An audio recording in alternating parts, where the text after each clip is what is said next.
আমাদের গ্রামের দৈনন্দিন জীবনে কাজবাজ করতেই হয়। গ্রাম আর শহর নেই, সবখানেই কাজ করতে হয়, কিন্তু তারপরও গ্রামের কাজগুলো একটু যেহেতু ভিন্ন রকম, একটু কষ্টকর, তাই মানে বুদ্ধি খাটিয়ে টেকনিক করে কাজ করলে এই কষ্টগুলো অনেকখানি কমে যায়।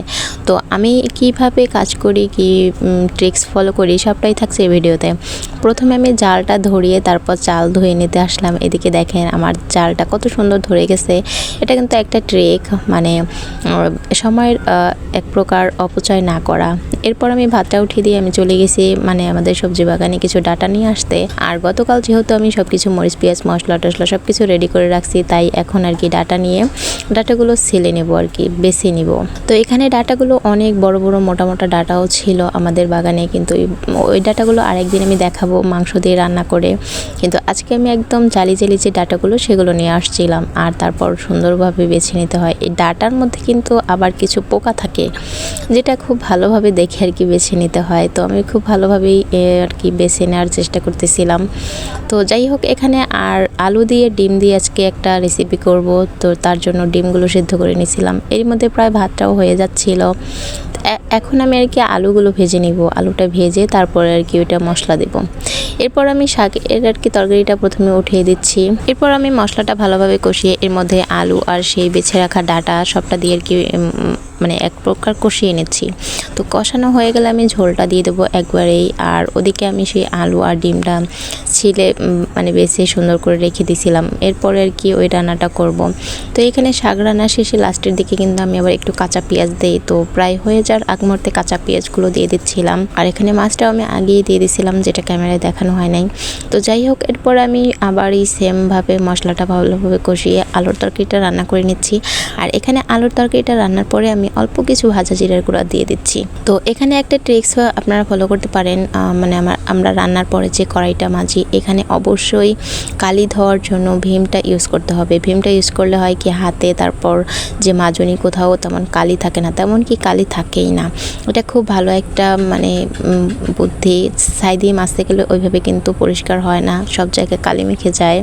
তো চেষ্টা করবেন ভীম দিয়ে সবসময় কালিটা মাজার জন্য। এরপর প্রায় দুপুরের দিকে কিছু ধোয়ার জিনিস ছিল, যেমন বিছানা, তারপর আমার শাশুড়ির কাপড় সব কিছুই ধুয়ে আর কি আমি গোসল টোসল সেরে ফেলছিলাম। কিন্তু হুট করেই আমার শ্বশুরাব্বু কিছু মাছ আর মুরগি নিয়ে আসছিল। তো ভাবলাম কিছু করার নেই, তো গোসল করছি, তবুও আর কি মাছগুলো কেটে আর মুরগিগুলো কেটে রেখে দিয়েছিলাম ফ্রিজে। তবে এখানে কিছু চিংড়ি মাছ আনছিল, যেগুলো আর কি বাছি নাই। যদিও আমি চিংড়ি মাছ খাই না, তাই আমার ওটার প্রতি কেমন যেন একটা অনীহা কাজ করে, কি ওটা আর কি ফ্রিজেই রেখে দিয়েছিলাম। তো এরপরে চলে আসি আর একটা টিপস অ্যান্ড ট্রিক্সে।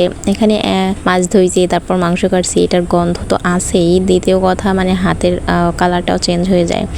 এই সময় আর কি যে কোনো কাজবাজ করার পরে যদি হাতটা একটু লেবু দিয়ে আপনারা ক্লিন করে নিতে পারেন, তাহলে তো আর কথাই নেই।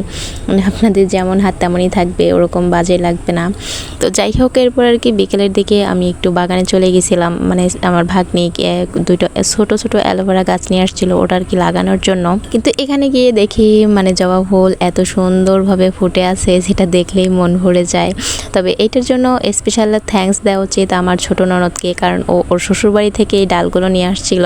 যাই হোক, ওকে ধন্যবাদ ডালগুলো আনার জন্য, কারণ জবা ফুলগুলো আসলে অনেক সুন্দর দেখায়। এরপর কিছু ঢেঁড়সও ছিল গাছে, যেগুলো ভাবলাম উঠিয়ে রাখি কালকের জন্য, কালকে রান্না করা যাবে। তো এর পরবর্তী দিনে আসলে আমি ঢেঁড়স রান্না করছিলাম যদিও। আর এখানে ছোট পিচি আর কি ওর হাতে আলাল পাতবে, এই জন্য পলিথিন নিয়ে গেছিল ঢেঁড়স উঠানোর জন্য, যেটা দেখে আমি বলি যে বড় হও তখন বুঝবা এসব আর কোনো কিছুই কাজে লাগবে না।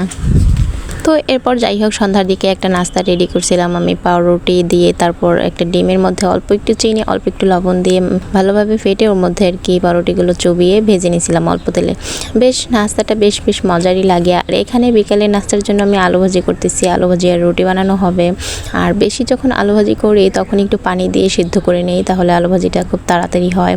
আর তেলটাও একটু কম লাগে। আর যদি একটু অল্প হয় তখন একটু বেশি তেল দিয়ে আর কি ভাজা যায়, কিন্তু বেশি আলু ভাজি হলে তো অত তেল দিয়ে আসলে ভাজা সম্ভব হয় না। তো যাই হোক, এই তো আমার রান্নাবান্না প্রায় শেষ। এদিকে রুটি বানাচ্ছি আর আগেই ভাজিটা করে রাখছিলাম। আর আজকে আর কি আমার বরের বড় আপু আসছে, তো যেহেতু লোকজন একটু বেশি, তাই রুটিটা আর কি বেশি বানাতে হবে। তাই আজকে আমি একটু রুটিগুলো মোটামুটি করে মানে একটু মোটা করে বানাইছি, যাতে একটু সময়টা কম লাগে, যেহেতু বেশি রুটি হইলে তো অনেক সময় লেগে যেতে পারে। তো যাই হোক, আজকের ওই ফুলকো রুটি দিয়ে আমার ব্লগটি শেষ করতেছি। তো আমার এই প্রতিদিনের ভিডিওগুলো ভিডিওগুলো আপনাদের কাছে কেমন লাগলো আর ছোট ছোট টিপস অ্যান্ড ট্রিক্সগুলো আপনাদের কাছে কেমন লাগলো কমেন্ট করে জানাতে পারেন। যদি ভিডিওটি ভালো লাগে লাইক করে পাশে থাকতে পারেন, আর পরবর্তী ভিডিওটি পাওয়ার জন্য হলেও চ্যানেলটি সাবস্ক্রাইব করে বেল আইকনটি বাজিয়ে দিবেন। আল্লাহ হাফেজ।